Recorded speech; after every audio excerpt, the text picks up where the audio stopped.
Bom dia, meus alunos, tudo bem? Para nossa aula de hoje eu vou precisar do apoio dessas miçangas aqui. E alguns vão se perguntar, então hoje vai ser uma aula de colares, nós vamos fazer bijuterias usando miçangas. Não, nem tão interessante assim. Hoje nós vamos estudar as proteínas e veremos como elas são constituídas. E para isso que nós utilizaremos essas miçangas que seriam utilizadas para fazer colares ou qualquer outro tipo de enfeite. Aguarde um instante e vocês vão entender o porquê. Mas primeiro, antes, quem são as proteínas? Qual a sua importância? Bom, as proteínas estão entre as moléculas vivas. Direi moléculas vivas porque elas fazem parte dos seres vivos mais importantes que existem. Os carboidratos e os lipídios são basicamente fontes de energia, apesar de, já como dissemos, terem também suas ações estruturais. Por exemplo, os carboidratos podem formar a celulose, que está presente na parede celular dos vegetais e ajuda a montar o esqueleto das árvores, né? Ele está presente também na parede celular dos fungos, na forma de quitina. Quitina presente no exoesqueleto dos artrópodes. Pode aparecer estruturalmente também formando as moléculas de ácidos nucleicos, né? Os tais nucleotídeos presentes no DNA, no RNA. Os lipídios podem aparecer na membrana das células, formando o seu maior componente, o mais volumoso componente da membrana, que é lipoproteica. Os lipídios podem estar formando hormônios, podem ser reservas subcutâneas. Eles têm múltiplas funções.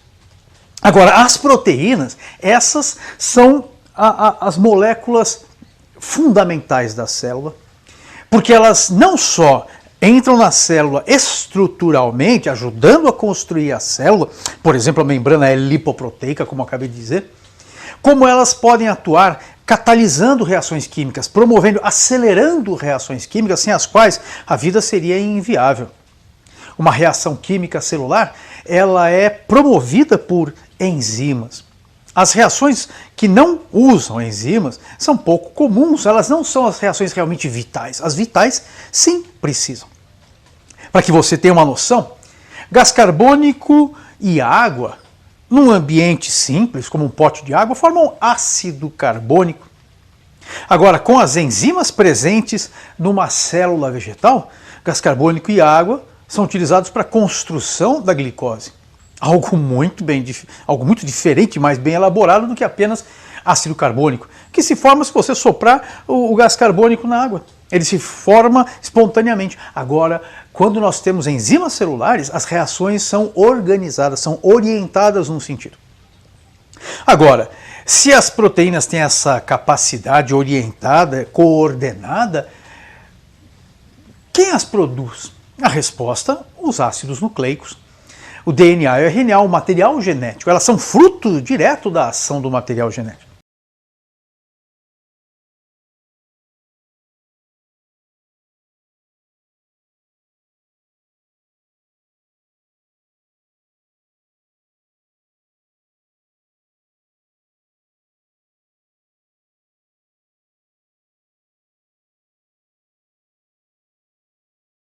Elas poderão ter outras funções ainda.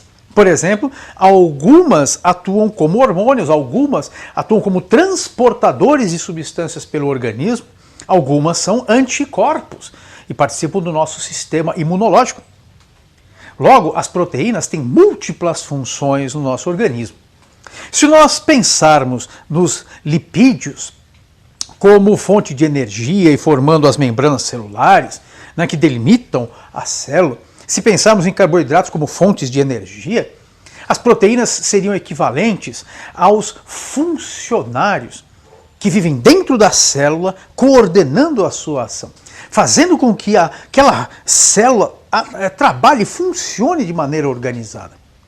Imagine a célula como sendo uma fábrica e as paredes lipídicas fossem os muros da célula, as membranas internas fossem os vários armazéns, os vários galpões, os vários escritórios da célula, onde a membrana central que forma o núcleo seria o escritório central da célula, onde fica a diretoria da célula. O que seriam as proteínas? As proteínas seriam os funcionários que estão fazendo aquela célula funcionar. Para obter energia, obtém-se energia uma fábrica de uma hidrelétrica, a célula obtém de uma termoelétrica, queimando a glicose e obtendo energia para que tudo aquilo funcione. Portanto, as células podem ser comparadas com fábricas, onde algo está sendo produzido. No caso, os grandes operários desta fábrica seriam as proteínas. E muitos vão se perguntar, mas o operário não seria o DNA, o RNA, os ácidos nucleicos? A resposta não. Quem trabalha para a célula funcionar são as proteínas. Os ácidos nucleicos equivaleriam à diretoria que está dentro dos escritórios, dentro dos laboratórios, planejando como a célula vai funcionar, determinando o que ela vai produzir. Mas quem produz, quem trabalha, os porteiros daquela fábrica, as pessoas que fazem com que a estrutura celular ganhe vida, são as proteínas. E como já disse, elas têm múltiplas funções. Algumas proteínas, como o colágeno, nos permitiu sermos pluricelulares. Outras proteínas estruturais, nós temos a queratina, que impermeabiliza o nosso corpo e impede que percamos água para o meio, o que possibilitou a vida no ambiente terrestre, onde a disponibilidade de água é menor. Se nós formos pensar nas enzimas, elas permitem que as reações químicas ocorram com baixo consumo de energia, energia essa que poderia, por exemplo, superaquecer a célula a ponto de destruí-la. Então elas permitem que as reações químicas ocorram com baixa energia e com alta velocidade. E não só isso, as enzimas trabalham de forma orientada. Elas são produzidas a partir de informações do DNA com uma função. Proteínas que digerem têm função de digestão. Proteína que digere lipídio é um tipo. Proteína que digere proteína é outro tipo. Proteínas que sintetizam têm funções diferentes. A proteína que sintetiza glicose, a enzima que sintetiza glicose, e são muitas, não é um, sintetiza glicose. Enzimas que sintetizam DNA são outras. Enzimas que sintetizam o RNA são outras. Portanto, cada enzima tem uma função específica dentro da célula, assim como os anticorpos. O anticorpo que funciona contra a gripe e influenza não é o mesmo anticorpo que vai funcionar contra o vírus H1N1 ou contra o corona, ou contra qualquer outro vírus, como por exemplo da varíola, que já foi extinto, o primeiro vírus extinto por vacinação no planeta, ou contra o da gripe espanhola. A vacina que funciona contra determinado tipo de bactéria não funciona contra outro tipo de bactéria. Vacina contra meningococos não funciona, por exemplo, contra o estafilococcus. Portanto, elas são específicas. Anticorpos são específicos. E essa especificidade será comentada mais à frente. É uma das características mais importantes das proteínas. Há proteínas transportadoras, como por exemplo a hemoglobina do sangue, que transporta oxigênio pelo corpo. Você tem proteínas, hormônios, por exemplo, insulina. Glucagon são hormônios que estão relacionados aos níveis de açúcar do sangue. A insulina, por exemplo, promove a absorção de glicose pelas células. O glucagon faz o caminho oposto, ele remove a glicose das células, fazendo com que os níveis de glicose no sangue se mantenham constantes.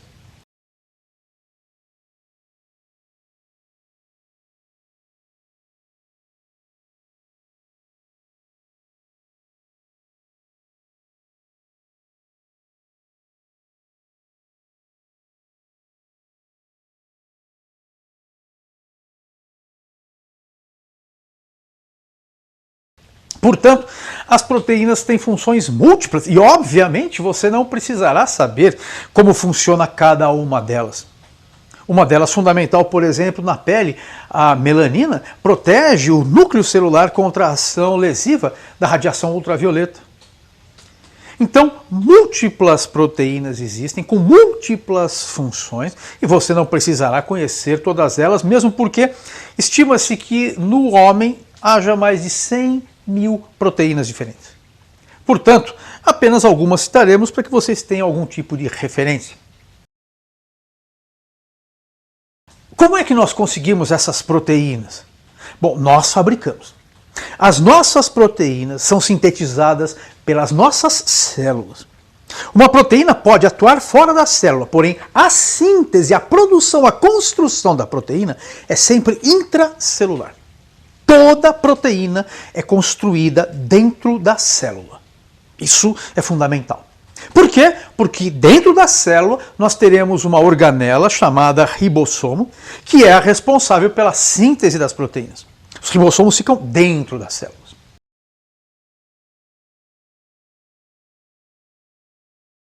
Nós conseguimos proteínas na nossa alimentação.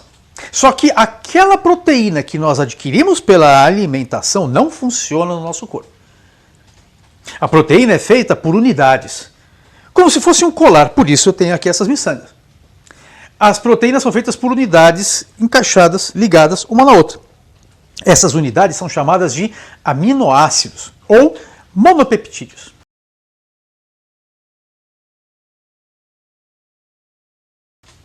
Os aminoácidos têm esse nome porque eles possuem dois componentes na sua estrutura.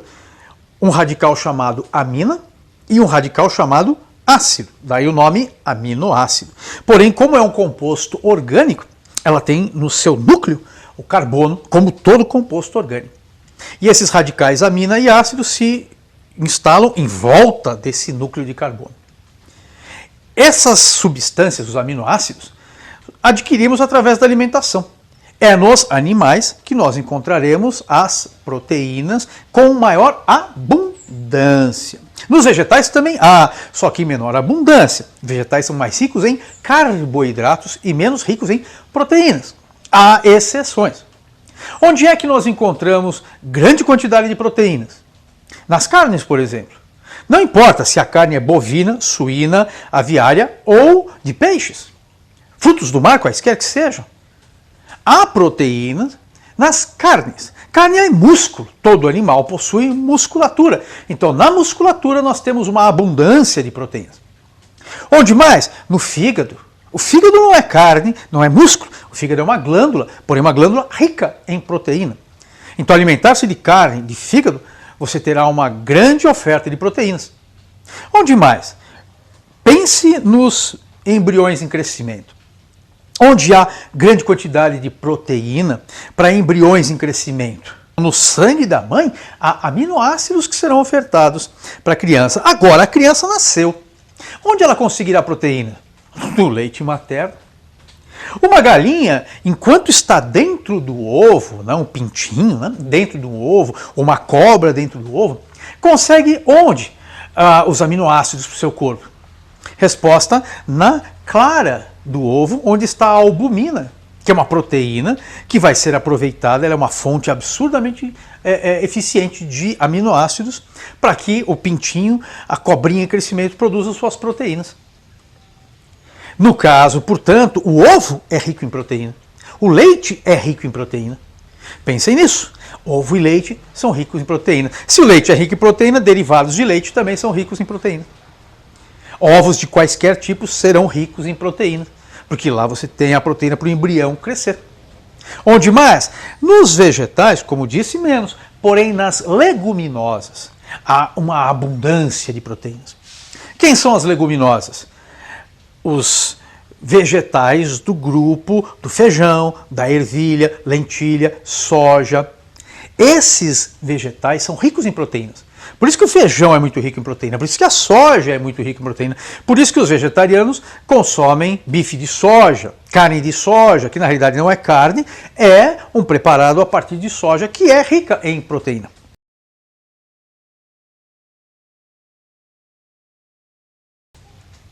Aí nós ingerimos a proteína. E ao ingerirmos, ao longo do tubo digestivo, a proteína que é formada por várias unidades vai sendo quebrada, liberando as pequenas unidades, os aminoácidos, que daí nosso intestino absorve. Ou seja, quando nós consumimos proteínas de boi, nós consumimos a proteína do boi que não terá efeito no nosso organismo. A proteína do boi é do boi. Ao ingerirmos, ela vai ser digerida e vai virar aminoácido. Esse aminoácido será absorvido. E a partir do aminoácido que adquirimos na alimentação, construiremos nossas proteínas, orientadas pelo DNA das células. Apesar de toda a célula de um ser vivo conter os mesmos DNAs, cada célula se especializará numa função. Então, determinadas células produzirão determinados tipos de proteínas, outras células produzirão outras proteínas. Isso leva ao mecanismo de diferenciação celular. É assim que as células se diferenciam, é assim que os organismos se tornaram sofisticados. Foi assim que surgiu célula muscular, e célula nervosa, e célula adiposa, e célula transportadora de oxigênio e hemácia, ou de anticorpos glóbulos brancos. Nossos diversos tecidos surgem do fato dos DNAs em cada célula terem uma atribuição para produzir determinadas proteínas. Esse fenômeno é o da diferenciação celular. Está certo? Portanto, a composição química de um ser vivo, de suas proteínas, depende de espécie e, dentro da mesma espécie, de tecido para tecido do corpo. Porém, a fonte desses aminoácidos virá da alimentação.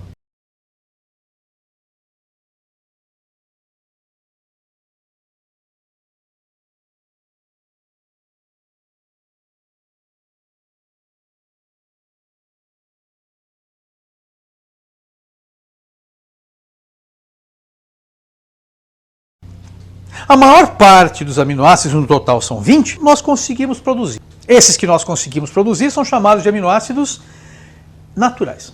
Os que não conseguimos têm que vir na alimentação, são essenciais na alimentação, são os aminoácidos essenciais.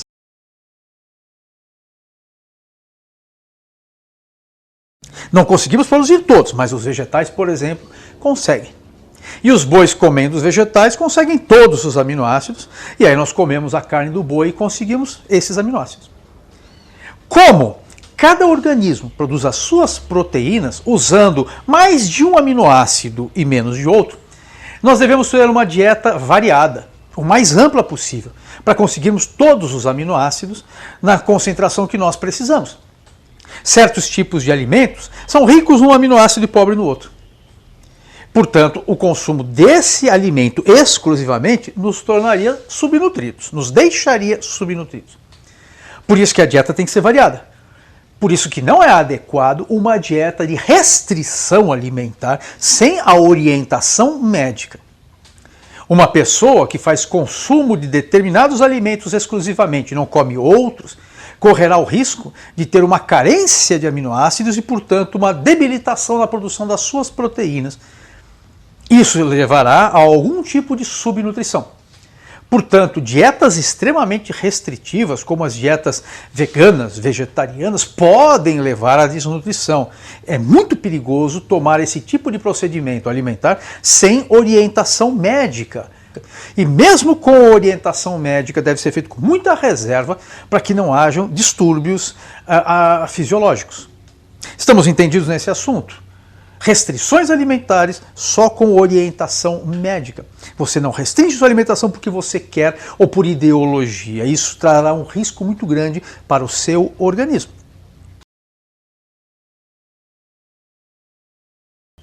Mas o que seriam essas miçangas? Ora, essas miçangas corresponderão aos aminoácidos, que farão parte das proteínas. Como já foi dito, existem 20 aminoácidos diferentes na natureza. Não importa qual seja o ser vivo, serão os mesmos 20 aminoácidos que formarão todas as proteínas conhecidas. Seja uma proteína bacteriana, seja uma proteína viral, seja uma proteína de uma samambaia, seja a sua proteína. Dos animais, seja um boi ou uma baleia. As proteínas serão formadas pelos mesmos aminoácidos. O que variará de uma proteína para outra será quais aminoácidos estarão fazendo parte dela e em qual sequência eles estão se arranjando. Quem determina isso? O material genético, o DNA, o gene. É isso que faz um gene. Ele determina a sequência de aminoácidos que fará parte das proteínas. Cada gene determinará a sequência de uma proteína, ou, se você preferir, de um polipeptídeo. Por quê? Porque toda proteína será um polipeptídeo, mas nem todo polipeptídeo será uma proteína. Por definição, as proteínas devem ter 70 aminoácidos. Já se falou em 80, já se falou em 100 aminoácidos, hoje em dia se fala em 70 aminoácidos e isso poderá mudar com o tempo. A insulina, por exemplo, é um polipeptídeo. Não poderia falar exatamente que uma proteína, já que ela tem menos de 70 aminoácidos. Ela é um polipeptídeo com função hormonal. Agora, como é que as proteínas são formadas? Bom, o mecanismo você verá quando falarmos dos ácidos nucleicos no item síntese proteica, ou tradução. Nesse primeiro momento, apenas vamos mostrar, fazer uma pequena demonstração de como elas são produzidas, mas não com os detalhes. Não citaremos como o ribossomo faz isso.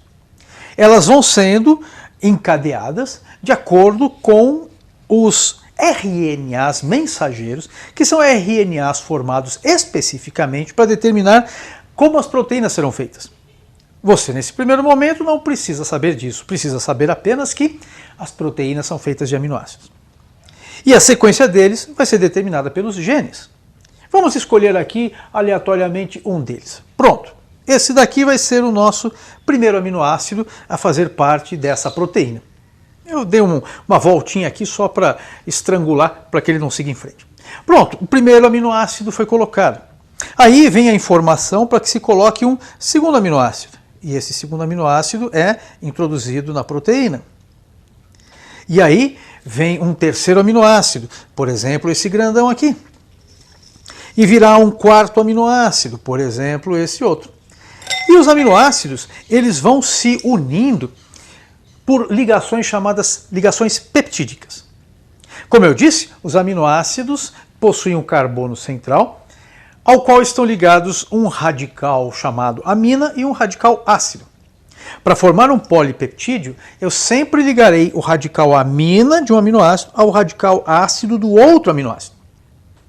Portanto, esse aminoácido tem o radical amina e um ácido. Esse tem o radical amina e um ácido. Eu ligo o radical ácido de um no radical amina do outro. Essa extremidade continua tendo um amina e a outra extremidade continua tendo o ácido. Aí encaixa outro aminoácido, outro aminoácido, outro aminoácido. Eles vão sendo encaixados. E as ligações que se faz entre os aminoácidos ou monopeptídeos são chamadas ligações peptídicas.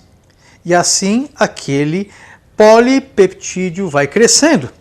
O que era um aminoácido, um monopeptídeo, virou 2 aminoácidos, dipeptídeo, tripeptídeo, tetrapeptídeo, pentapeptídeo, hexapeptídeo, um polipeptídeo, ou poliaminoácido, se você quiser.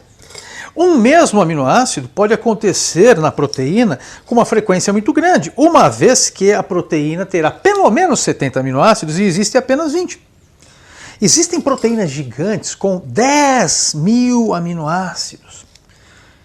Por exemplo, eu posso ter 3 iguais na sequência? Sim, quem determina é o DNA. Agora, cada aminoácido tem a sua propriedade. Eles não são iguais, como vocês podem ver.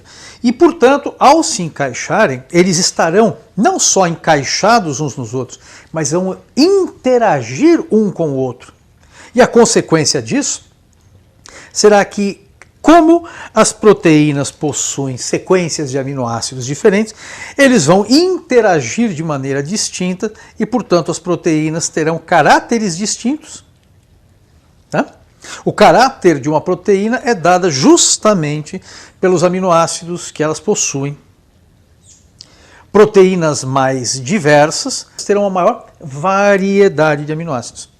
Como as proteínas não são todas iguais, é importante que nossa alimentação seja o mais diferenciada possível para que tenhamos todos os aminoácidos que nós precisamos e nas quantidades que precisamos. Os vegetais não são uma boa fonte de proteína. Por isso que uma dieta restritiva, uma dieta pobre em proteínas, que é o caso das dietas vegetarianas, veganas, onde a restrição de proteínas é grande, pode trazer consequências sérias à saúde.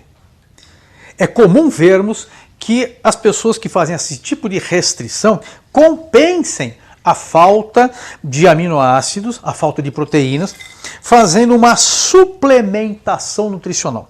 Bom, já está claro, se a pessoa, para ter todos os aminoácidos que precisa, tem que fazer uma suplementação, está claro que a dieta dela é totalmente irregular. Numa dieta bem feita, bem elaborada, você não precisará de suplementação alguma. Essas pessoas, elas poderão desenvolver desnutrição. É comum desnutrição, obviamente, em pessoas que não têm recursos financeiros, em pessoas que vivem em países pobres, ou que em períodos de calamidades, de secas, vão ter sua dieta restrita, vão ter uma carência nutricional. É por isso que elas acabam tendo desnutrição, por ter uma carência na sua obtenção de aminoácidos e, portanto, na construção de suas proteínas. É por isso também que os governos do Brasil e de outros países oferecem nas escolas a tal da merenda escolar. Qual a finalidade da merenda escolar? Garantir que aquelas crianças que estão, principalmente na fase mais importante de seu desenvolvimento cerebral, tenham na sua dieta todos os aminoácidos que elas precisam. A dieta comum do brasileiro, é claro, a dieta comum do brasileiro que se alimenta, contém arroz e feijão.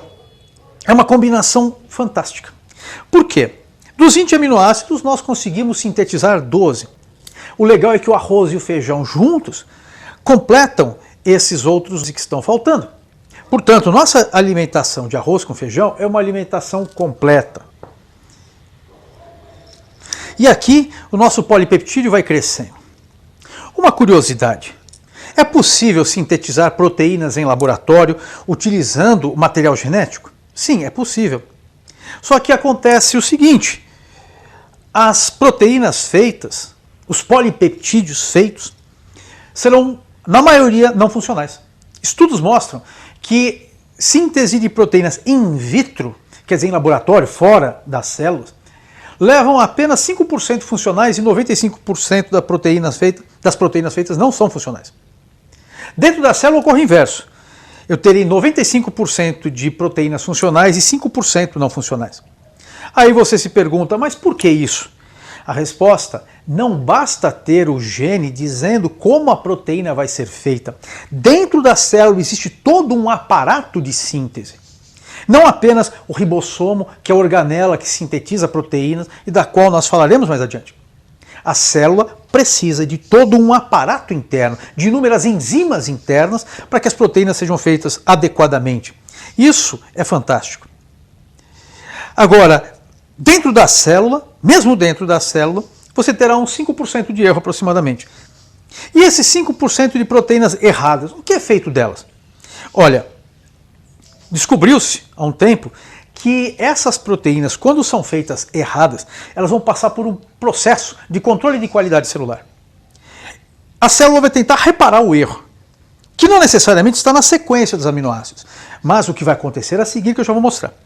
Se o erro for compensado, a proteína se torna funcional, quer dizer, de um polipeptídeo ela realmente vira uma proteína e começa a funcionar, e vai executar a sua função dentro da célula.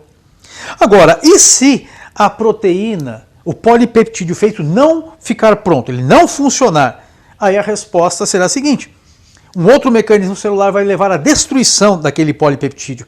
A proteína será desfeita, e ao ser desfeita, né, se você desfaz a proteína, os seus aminoácidos estarão novamente disponíveis dentro da célula e serão aproveitados para fazer outras proteínas. Pode ser uma igual a essa ou outra proteína qualquer que a célula esteja requerendo naquele momento.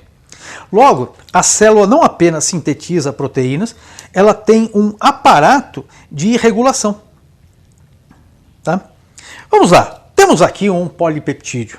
Vou só finalizar aqui na ponta, dar uma dobradinha para que não escapem, né, os aminoácidos. Quando o polipeptídeo está pronto, ele começa a se dobrar. Os aminoácidos começarão a interagir entre si. Isso, na realidade, começa antes mesmo da proteína estar pronta. Conforme ela vai sendo feita, imediatamente eles já vão interagindo entre eles. E haverá um aparato celular que vai ajudar nessa interação. Eles vão se retorcendo e interagem um com o outro. Eles vão se retorcendo e vão interagir um com o outro. Vão retorcendo e interagem um com o outro. E a proteína vai se helicoidizando, ela vai virar uma helicoidal. Aqui uma mola. Essa estrutura é o que nós vamos chamar de estrutura secundária da proteína. Aquela sequência de aminoácidos determinada pelo gene, nós chamamos de estrutura primária da proteína. Quando a proteína se retorce em cima dela própria, origina a estrutura secundária.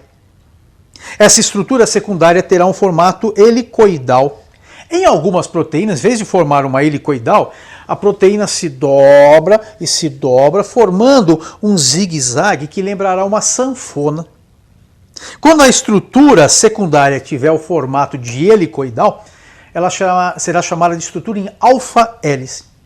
Quando a estrutura tiver um formato de zigue-zague, parecendo uma sanfona, ela será chamada de folha beta. Mas isso não importa. O que importa é que ela assume num segundo momento esse formato, que será chamado de estrutura secundária. Os aminoácidos continuam interagindo.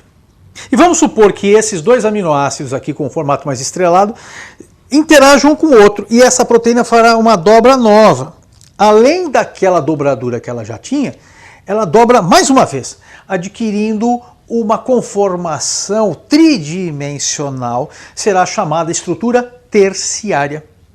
Para boa parte das proteínas, a estrutura terciária é o final. Essa forma final é que determinará a sua função. Para algumas outras proteínas, haverá um encaixe de um segundo polipeptídeo, de um terceiro, de um quarto, e ela ficará maior. Ou seja, em vez de um polipeptídeo, eu terei vários se unindo, formando uma proteína maior. Se isso ocorrer, nós falaremos em estrutura quaternária. Então toda proteína terá pelo menos uma sequência de aminoácidos, que será a sua estrutura primária, que vai formar uma, por exemplo, helicoidal, será a sua estrutura secundária. E essa helicoidal dobrará sobre ela própria, formando a estrutura terciária. Portanto, essa estrutura terciária determinará a sua função. Se ela for uma enzima, por exemplo, ela poderá encaixar nas substâncias com a qual ela interage, promovendo a reação química. As enzimas, em geral, são encaixáveis. Elas conseguem se moldar para encaixar nas substâncias com as quais elas vão interagir. A substância com a qual uma enzima interage se chama substrato. Então vai se formar um complexo enzima-substrato. Dessa interação, aquela substância poderá ser quebrada. Eu terei, por exemplo, uma enzima fazendo um catabolismo, uma degradação, uma digestão. Ou essa substância poderá se unir a uma outra, tornando-a maior. Ou será simplesmente deformada, alterada. O seu formato será alterado para que assuma uma função final.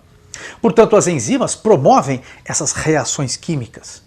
Elas são catalisadoras.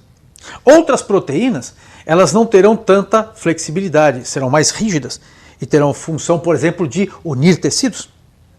Por isso, as suas funções são múltiplas e elas poderão agora garantir que a célula funcione, que a célula se defenda de invasores, que a célula promova as suas reações químicas, que ela se estruture.